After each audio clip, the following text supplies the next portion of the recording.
বন্ধুরা আগামীকাল শ্রাবণ মাসের শেষ মঙ্গলবার দিন শাস্ত্র মতে কোন কোন খাবারগুলি খাওয়া উচিত, কোন কোন খাবারগুলি ভুলেও খেতে নেই।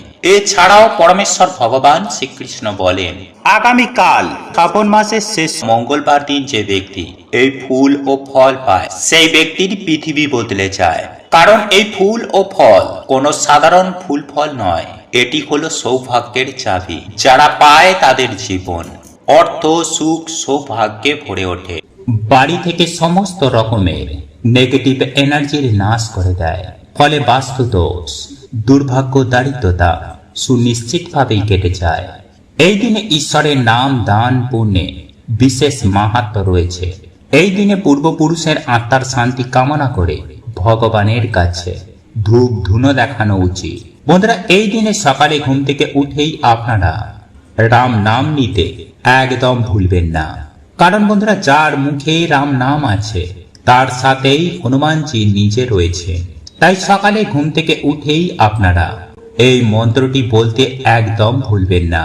আর তা হচ্ছে রমন্তে সর্বত্র ইতি নম শ্রীরামচন্দ্রায় নমঃ। রমন্তে সর্বত্র ইতি নম শ্রীরামচন্দ্রায় নমঃ। বন্ধুরা এরপর আপনারা যখন হনুমানজির মন্দিরে যাবেন তখন হনুমান চালিসা বা রামায়ণের সুন্দরকাণ্ড বা হনুমানজির এই মন্ত্রটি আপনারা সেখানে অবশ্যই জপ করবেন। আর তা হচ্ছে বন্ধুরা ওম ভ্রম হনুমান শ্রীরাম দূতায় নমঃ। ওম ভ্রম হনুমান শ্রীরাম দূতায় নমঃ। এইভাবে বন্ধুরা আপনারা এই মন্ত্রটি সেখানে জপ করবেন। বা যারা এই দিনে মন্দিরে যেতে পারবেন না তারা বাড়িতে বসেই কিন্তু এই মন্ত্রটি অবশ্যই জপ করবেন। নাম্বার 3, বন্ধুরা এই দিনে শনি বাধা বা মঙ্গল বাধা দূর করতে বাড়িতেই হনুমানজির নামে একটি প্রদীপ অবশ্যই ধরাবেন এবং তারপরই আপনারা বাড়িতে এই মন্ত্রটি জপ করবেন।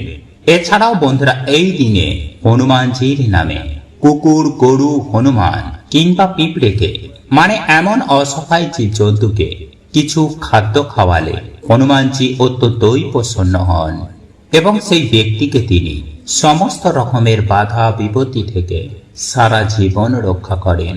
নাম্বার 4, বন্ধুরা আপনারা যদি হনুমানজির আশীর্বাদ নিতে চান তাহলে মঙ্গলবার দিন অবশ্যই কিন্তু ব্রহ্মচর্যের পালন করবেন এবং কোনো রকমের আপনারা আমিষ, পেঁয়াজ, রসুন, মদ্যপান, নেশা ভাঙ, হিংসা, পরনিন্দা, ঝগড়া, ঝামেলা এই সমস্ত কোন রকমের বাজে কার্য কিন্তু একদম করবেন না। কারণ বন্ধুরা এই দিনে এই সমস্ত কার্যে দেবতারা অত্যন্ত রুষ্ট হয়ে যান। ফলে সেই ব্যক্তির জীবনে, সেই ব্যক্তির পরিবারে নানান রকম সমস্যা নেমে আসে। তাই এই দিনে বন্ধুরা আপনারা অবশ্যই বাড়িতে মা লক্ষ্মী ও ভগবান বিষ্ণুর আশীর্বাদ নিতে ভুলবেন না। তাই সন্ধ্যাবেলায় আপনারা তুলসী মঞ্চে একটি প্রদীপ নিবেদন করে মাতা তুলসী মহারানীকে জল অবশ্যই নিবেদন করুন। এতে আপনাদের সকল দুর্ভাগ্য সেই দিন নাশ হয়ে যাবে। সেই সঙ্গে বন্ধুরা এই দুটো জিনিসের মধ্যে যে কোনো একটি জিনিস এই দিন অবশ্যই পোড়ান এবং বাড়িতে যদি বন্ধুরা আপনারা ধুনো দেন তাহলে ধুনোর সাথে বন্ধুরা আপনারা অবশ্যই কিন্তু এই জিনিসটিকে পোড়াবেন। কারণ বন্ধুরা অশুভ শক্তির জন্যই কিন্তু আমাদের বাড়িতে বিভিন্ন রকমের সমস্যা দেখা দেয়। তাই যদি বন্ধুরা আপনারা এই দিন বাড়িতে সন্ধ্যা আরতির পর কিংবা রাতে ঘুমানোর আগে যদি এই জিনিসটি আপনারা ধুনোর সাথে মিশিয়ে দেন বা এই দুটো জিনিসের মধ্যে যে কোনো একটি জিনিসও যদি আপনারা কালকের দিনে জ্বালান তাহলে বন্ধুরা কিছু দিনের মধ্যেই আপনারা দেখবেন যে আপনাদের বাড়িতে ঝগড়া, ঝামেলা, মনোমালিন্য কেমন কমে গেছে। সবার মন শান্ত রয়েছে, বাজে চিন্তা মাথায় আসছে না, কাজে পড়াশোনাতেও আপনাদের মন লাগছে এবং সব থেকে গুরুত্বপূর্ণ হচ্ছে যে নেগেটিভিটির জন্য আপনাদের আয় উন্নতি আটকে ছিল তা থেকেও কিন্তু বন্ধুরা আপনারা সুনিশ্চিতভাবে বেরিয়ে আসবেন। ফলে আপনাদের আর্থিক উন্নতি অবশ্যই হবে। কারণ বন্ধুরা এই সৃষ্টিতে যেমন সমস্যা রয়েছে ঠিক তেমনই তার সমাধানও রয়েছে। যেমন খারাপ রয়েছে তেমন ভালো রয়েছে। তাই কিছু নিয়ম যদি বন্ধুরা আমরা আমাদের জীবনেই ধারণ করি, তাহলে ভগবান আমাদের সুখ শান্তিতে ভরিয়ে দেন। তাই ভিডিওটি কিন্তু আপনারা অবশ্যই পুরো দেখুন এবং ভিডিওটিতে বন্ধুরা আপনারা একটি লাইক করে কমেন্টে আপনারা বলুন জয় শ্রীরাম, জয় হনুমান। বন্ধুরা, প্রাচীন কাল থেকেই আমাদের বাড়িতেই পুজোর সময় ধূপ ধুনো ও প্রদীপ ধরানো হয় এবং সাথেই শঙ্খ বাজানো হয়। কারণ বন্ধুরা, এই সকল কার্যে যেমন দেবদেবীরা প্রসন্ন হন, ঠিক তেমনি নেগেটিভ এনার্জি ও জীবাণু এতে অনেক নাশ হয়ে যায়। তাই প্রত্যেক বাড়িতে আমাদের সন্ধ্যাবেলায় সন্ধ্যা আরতি করার পর এই কার্যগুলি অবশ্যই করা দরকার। কারণ বন্ধুরা, বাস্তুশাস্ত্রই বলছে যে আমাদের বাড়িতেই জমে থাকা অশুভ শক্তি আমাদের পুরো সংসারকে তছনছ করে দিতে পারে। যেমন পরিবারে কেউ কারোর কথা শুনতে চায় না, হঠাৎ করেই সম্পর্কের মধ্যে ফাটল, স্বামী স্ত্রীর মধ্যে ছাড়াছাড়ি, মাথায় সদা সর্বদাই বাজে চিন্তা আসা, ডিপ্রেশন, রোগ ব্যাধি, দুর্ভাগ্য মানুষকে ঘিরে ধরে। আসলে বন্ধুরা, দেখবেন মেঘের জন্য যেমন সূর্যের আলো ঠিকমতো প্রবেশ করতে পারে না, ঠিক তেমনি এই নেগেটিভিটি, এই অশুভ শক্তি আমাদের জীবনে সৌভাগ্যকে আসতে দেয় না। তাই বন্ধুরা, বাড়ি থেকে আমাদের জীবন থেকে অশুভ শক্তিকে দূর করার জন্য সবার প্রথমেই আপনারা যা করবেন তা হচ্ছে ভগবান শ্রীরামকে স্মরণ করে হনুমান চালিসা পাঠ করে তেজপাতা, এলাচ এবং লবঙ্গ মিশিয়ে আপনারা ধুনো জ্বালান এবং সেই ধুনোর ধোঁয়া, ধুনোর গন্ধ আপনারা বাড়িতে সব জায়গায় ছড়িয়ে দিন। অথবা এই দিনে আপনারা 8টি তেজপাতা, লবঙ্গ ও এলাচ এইগুলো নিয়ে আপনারা আপনাদের মাথার ওপর থেকে 7 বার অ্যান্টি ক্লকওয়াইজ ঘোরাবেন এবং মুখে আপনারা হনুমানজির যে কোনো মন্ত্র জপ করবেন। এরপর আপনারা একটি পাত্রে তামা, মাটি বা ধুনো ও কর্পূর জ্বালিয়ে তার মধ্যে আপনারা এক এক করে সেই তেজপাতা, লবঙ্গ ও এলাচ আহুতি দেবেন এবং হনুমানজির মন্ত্র আপনারা সেই সময়ে পাঠ করবেন এবং হনুমানজিকে বলবেন যেন আপনাদের সকল সমস্যা, আপনাদের বাড়ি থেকে সকল রকমের নেগেটিভ এনার্জি যেন তিনি নাশ করে দেন এবং আপনাদের পরিবারের সকল সদস্যকে তিনি সকল বিপদ থেকে যেন তিনি রক্ষা করেন। এবং পরের দিন আপনারা সেই ছাই, মানে আগুন জ্বালানো ছাইটিকে কোনো নদী বা জলাশয়ে গিয়ে ফেলে দেবেন, যেন সেই ছাই কারোর পায়ে না লাগে।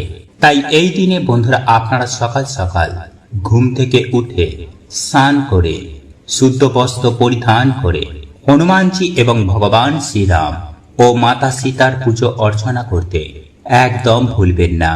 তাই বন্ধুরা, এই দিনে আপনারা লাল কাপড় পরিধান করে ভগবানকে লাল ফুল, লাল ফল এবং লাড্ডু ভগবানকে অবশ্যই নিবেদন করুন। এছাড়াও ভগবানকে আপনারা ভগবানের অত্যন্ত প্রিয় নারিকেল, কলা, গুড়, ছোলা, জবা ফুল এবং জুঁই ফুল ভগবানকে অবশ্যই দেবেন।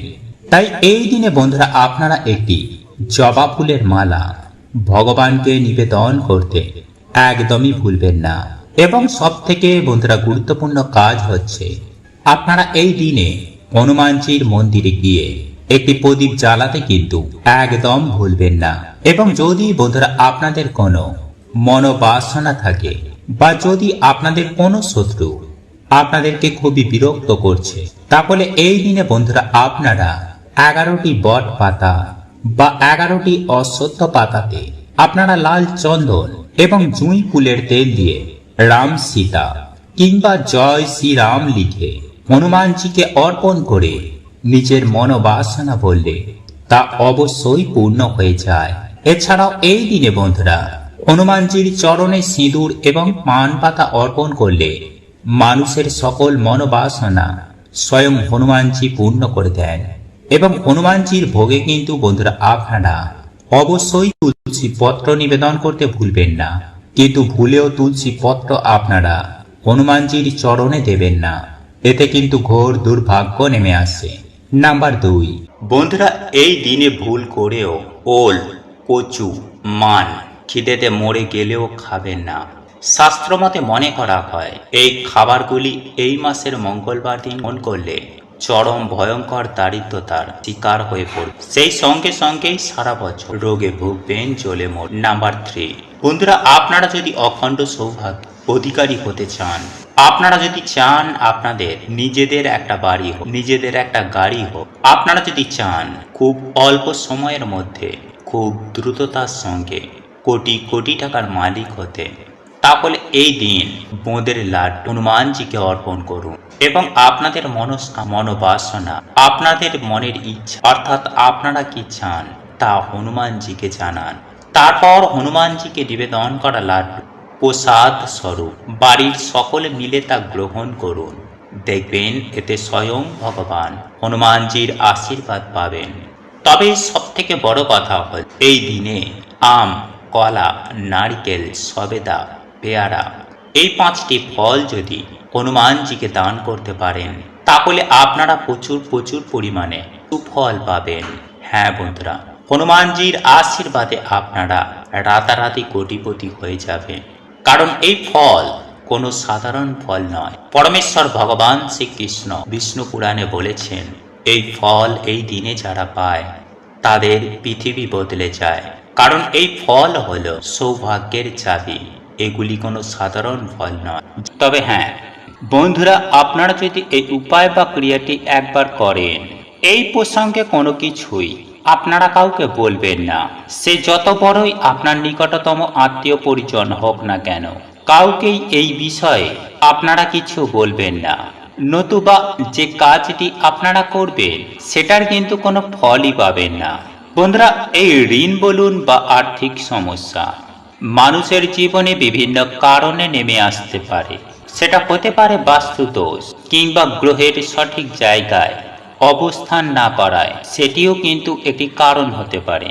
বা কোনো ব্যক্তির আচরণ বা অর্থকে হিসাব মতো খরচ না করে বেহিসাবি খরচ করা, বা কোনো খারাপ ব্যক্তি শত্রু মনোভাবপন্ন হয়ে যদি কারোর ওপর কোনো টুকটাক করে থাকে, বা কারোর বাস্তুভিটার ওপর কোনো তন্ত্র ক্রিয়া করে থাকেন, তখনও কিন্তু এই রকম ঋণ বা অর্থনৈতিক সমস্যাগুলো মানুষের জীবনে লক্ষ্য করা যায়।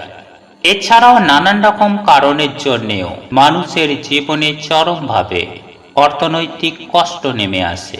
দেখুন বন্ধুরা, একজন ব্যক্তি যখন সংসার চালাতে অক্ষম হয়ে পড়েন, সংসারে খরচ বেশি কিন্তু রোজগার কম, কিছুতেই যখন মানুষ কুলিয়ে গুছিয়ে উঠতে পারেন না, সাধারণ চাহিদাগুলো পূরণ করতে পারে না, বা হয়তো ছেলে মেয়ের পড়াশোনার জন্য কিংবা গৃহ নির্মাণ করার জন্য মানুষ কিন্তু এই ঋণ নিয়ে থাকেন। কিন্তু অনেক সময় দেখা গেছে ব্যাংক থেকে হোক বা যারা ধরুন বাজারে সুদের টাকা পয়সা দেয়, তাদের কাছ থেকে ঋণ নেওয়ার পর সেই ঋণ অনেক সময় কিন্তু শোধ করা খুব কষ্টদায়ক হয়ে ওঠে। বন্ধুরা, যারা লোন নেয় তারা জানে যে কতটা কষ্টদায়ক এই লোন পরিশোধ করাটা, এবং আস্তে আস্তে এমন পরিস্থিতি মানুষের জীবনে তৈরি হয়, লোন শোধ করতে না পারার জন্য মানুষ সুইসাইড পর্যন্ত করতে বাধ্য হয়। একই সঙ্গে জীবনে প্রচণ্ড পরিমাণে ঝুট ঝামেলা, কলহ, অশান্তি চতুর্দিক থেকে ঘিরে ধরে, আর এর প্রভাব পরিবারে প্রচণ্ড পরিমাণে পড়ে। ঘুরে দাঁড়াবার যে একটা বল, সেই মনোবলটাই কিন্তু মানুষের মধ্যে থেকে একেবারে শেষ হয়ে যায় শুধুমাত্র এই ঋণ বা লোনের কারণে। দেখুন বন্ধুরা, চিন্তা বা উপায়ের কোনো কারণ নেই। তাই বন্ধুরা, আপনারা অর্থকে যেরকম রোজগার করবেন, তার থেকেও বড় কি জানেন? এই উপার্জিত অর্থকে সঞ্চয় করে রাখা। আর সেই জন্যই আপনাদেরকে কিন্তু খুব বুঝে শুনে সংসার চালাতে হবে। কারোর কথাতে এসে হয়তো চোখ বন্ধ করে ইনভেস্ট করে দিলেন, যেমন ধরুন মিউচুয়াল ফান্ড বা শেয়ার মার্কেট, এমনটা করবেন না। বন্ধুরা, নিজস্ব বুদ্ধি ও পরিকল্পনার মাধ্যমে আপনাদেরকে এই অর্থকে বাঁচিয়ে চলতে হবে। বন্ধুরা, এই ঋণ যদি প্রধানত কোনো জাতক বা জাতিকার কুণ্ডলিতে শুক্র গ্রহ এবং বৃহস্পতি গ্রহের স্থান সঠিক জায়গায় না থাকে, সেই মতো অবস্থায় ধার দেনা ঋণ বা টাকা কাউকে দিয়ে ফেরত না পাওয়া ইত্যাদি নানান রকম সমস্যার সৃষ্টি হয়ে যায়। কিন্তু জ্যোতিষ শাস্ত্রে এমন বিশেষ কিছু উপায় বা ক্রিয়া রয়েছে যার মাধ্যমে আপনারা এইরূপ সমস্যাগুলি থেকে নিজেদেরকে বাইরে বার করতে সক্ষম হবেন। তাই চলুন বন্ধুরা, জেনে নেওয়া যাক যে কিভাবে আপনারা এই উপায় বা ক্রিয়াটি করবেন সেই সম্পর্কে। দেখুন বন্ধুরা, আমি সবার প্রথমেই আপনাদেরকে বলে রাখি যে এই উপায় বা ক্রিয়াটি যে কোনো মঙ্গলবার কিংবা শনিবার দিন করতে হবে। আর আপনারা যে দিনই এই উপায় বা ক্রিয়াটি করুন না কেন, সেই দিন সকাল সকাল ঘুম থেকে উঠবেন, তারপর ঘর দুয়ার ভালো করে পরিষ্কার করে নেবেন, স্নান করবেন, শুদ্ধ বস্ত্র পরিধান করবেন এবং যে দিন আপনারা এই উপায় বা ক্রিয়াটি করবেন, অর্থাৎ যে কোনো মঙ্গলবার কিংবা শনিবার দিন, একটি মাটির কলসি গৃহে ক্রয় করে আনতে হবে। তবে যে মাটির কলসিটি ক্রয় করে গৃহে নিয়ে আসবেন, তখন এই পাত্রটি আনার সময় ওই পাত্রের মধ্যে কিছু ফুল অন্তত ভরে নিয়ে আসবেন। অর্থাৎ ওই পাত্রটি খালি অবস্থায় গৃহে কখনোই প্রবেশ করাবেন না। আর এই বিষয়টি কিন্তু মাথায় রাখবেন। তারপর যে কলসিটি আপনি আনবেন, ওই কলসিটিকে সকলের চক্ষুর আড়ালে রাখবেন, অর্থাৎ লুকিয়ে রাখবেন। সেই সঙ্গে আপনাদেরকে আরও একটি জিনিস ক্রয় করতে হবে, সেটি হলো 1 কিলোর মতন তিল। হ্যাঁ বন্ধুরা, এই কালো তিল আপনারা 1 কিলোর মতো কিনে বাড়িতে রাখবেন। এরপর আপনারা যে কাজটি করবেন, অর্থাৎ যে গোপন জায়গায় এই কলসিটিকে রাখবেন, সেই কলসিটির ভেতরে 1 মুঠো কালো তিল ফেলে দেবেন। এরপর ওই কলসির মুখটি একটি লাল কাপড় দিয়ে বা লাল ছালু কাপড় দিয়ে আপনারা কিন্তু সেই কলসির মুখটিকে ভালো করে মুড়িয়ে দেবেন। এরপর আপনারা যে মঙ্গলবার বা শনিবার দিন এই উপায় বা ক্রিয়াটি করতে শুরু করেছেন, সেই দিন থেকে টানা 21 দিন পর্যন্ত নিরন্তর করে যেতে হবে এবং 21 দিন পর যে কোনো মঙ্গলবার বা শনিবার দিন কোনো অসহায় গরিব দুঃখী দুস্থ মানুষকে কিছু অর্থের সঙ্গে কালো তিল ভরা এই কলসিটি বা মাটির পাত্রটি দান করে দিতে হবে। দেখুন বন্ধুরা, আপনারা যদি এই উপায় বা ক্রিয়াটি সঠিকভাবে, সঠিক নিয়মে নির্ভুলভাবে করতে পারেন, তাহলে আমি আপনাদের সুনিশ্চিতভাবে 100% গ্যারান্টি দিয়েই বলছি যে কোনো না কোনো মাধ্যমে, কোনো না কোনো পথ দিয়ে আপনাদের ঋণ মুক্ত হবে এবং আপনাদের জীবনে অর্থনৈতিক সমস্যা একেবারেই থাকবে না। অর্থ যেখান থেকেই হোক না কেন আপনাদের হাতে আসবে।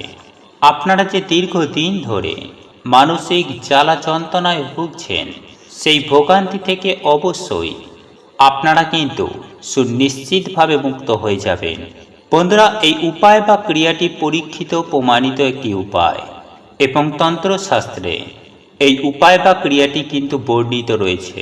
আমি আপনাদের কথা দিচ্ছি যে আপনারা সুনিশ্চিতভাবে উপকৃত হবেন। আপনাদের সমস্ত অর্থনৈতিক সমস্যা সুনিশ্চিতভাবে দূর হয়ে যাবে।